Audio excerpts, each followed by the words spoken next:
بسم الله الرحمن الرحيم. الحمد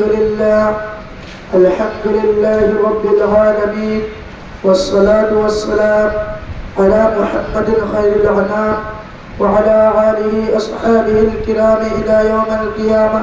أما بعد، فأعوذ بالله من الشيطان الرجيم.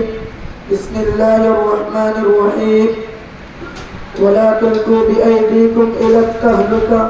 اگر مسلمان خواب غفلت سے بیدار ہو جائے، اگر مسلمان خواب غفلت سے بیدار ہو جائے، اگر مسلمان خواب غفلت سے بیدار ہو جائے، قسم خدا کی قوم کا سردار ہو جائے۔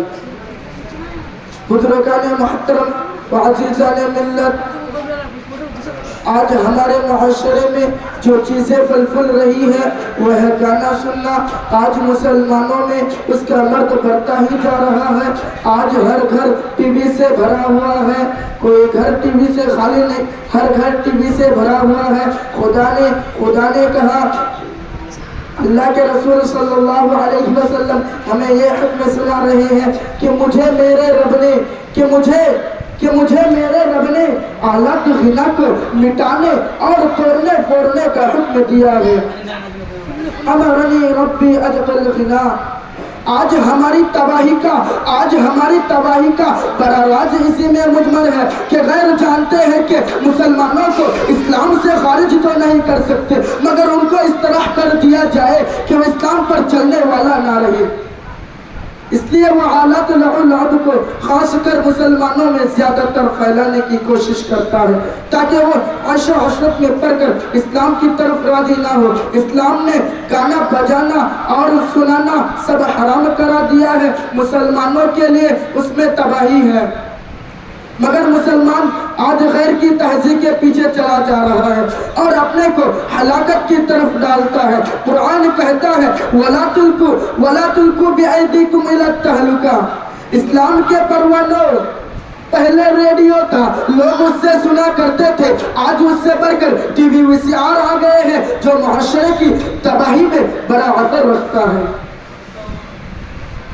خدا نے اگر تھوڑا سا مال دیا ہے تو سب سے پہلے اپنے گھر میں ٹی وی کو بسایا گیا، ہر گھر ٹی وی سے بھرا ہوا ہے۔ خدا نے اگر مال دیا ہے اور ضرورت سے زیادہ دیا ہے تو خدا کی راہ میں خرچ کر دو، اپنی ضرورت کی اشیاء خریدو اور اپنا معاشرہ اور اپنا گھر آباد کرو۔ اس ٹی وی کو خرید کر اپنا معاشرہ اور اپنا گھر کیوں تباہ کر رہے ہو؟ گھر میں ٹی وی چل رہا ہے اور گھر کا ہر ایک فرد اس کی عریاں تصویروں کو دیکھ رہا ہے۔ گھر میں برکت نہیں رہتی اور مصائب کا نزول نہیں ہوتا، برائیاں، بے حیائیاں، فحشکاریاں، ساری چیز اس سے پروان چڑھتی ہے۔ لوگ شکایت کرتے ہیں کہ اولاد کہنا نہیں مانتی، تم نے خود اس کی پرورش ہی ایسی انداز سے کی ہے، پھر شکایت کیا فائدہ رکھتی ہے؟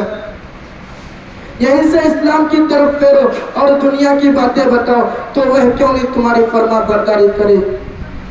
انسان جیسا ہوتا ہے ویسا پاتا ہے، لہذا اولاد کو دینی تعلیم دو اور اس علم و صلاحیت کا پابند بناؤ، پھر دیکھو وہ کیوں نہیں تمہاری فرما برداری کرتی ہے۔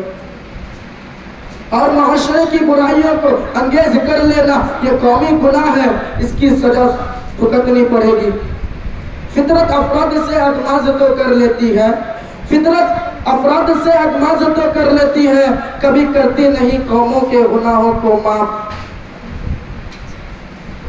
موت ہر جاندار کے لیے کتنا بھیانک اور کیسا خطرناک لفظ ہے۔ موت ہر شخص سے بھاگتا ہے، بچہ ہو یا جوان، بوڑھا ہو یا بوڑھے، مرد ہو یا عورت، جھوپڑیوں میں رہنے والا ہو یا کوٹھریوں میں، دیہاتوں کا رہنے والا ہو یا شہروں کا، مسافر ہو یا مقیم، موت کے اس تلغٹ کو بنا کوئی گوارا نہیں کرتا اور موت کی آواز کوئی سننا نہیں چاہتا ہے، مگر ان کے باوجود موت ہر ایک کے پاس آتی ہے۔ کبھی تو ماں کی گود میں آتی جاتی ہے اور ماں کی آرزو کو خاک میں ملا کر رکھ دیتی ہے، کبھی تو بھرپور جوانی میں آتی ہے اور ہزاروں کی تمناؤں پر پانی پھیر دیتی ہے، اور کبھی تو بڑھاپے میں آتی ہے، غرض موت ہر ایک کو آتی ہے، فرق اتنا کہ آج ان کی کل ہماری باری ہے۔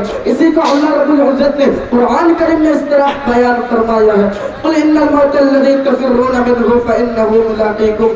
اے نبی فرما دیجئے جس موت سے تم فرار کرتے ہو وہ کہیں ضرور ملے گی، اور تمہیں اس مالک کی طرف لوٹنا ہے جو تمہارے ظاہر و باطن اور اندر و باہر کا علم رکھتا ہے۔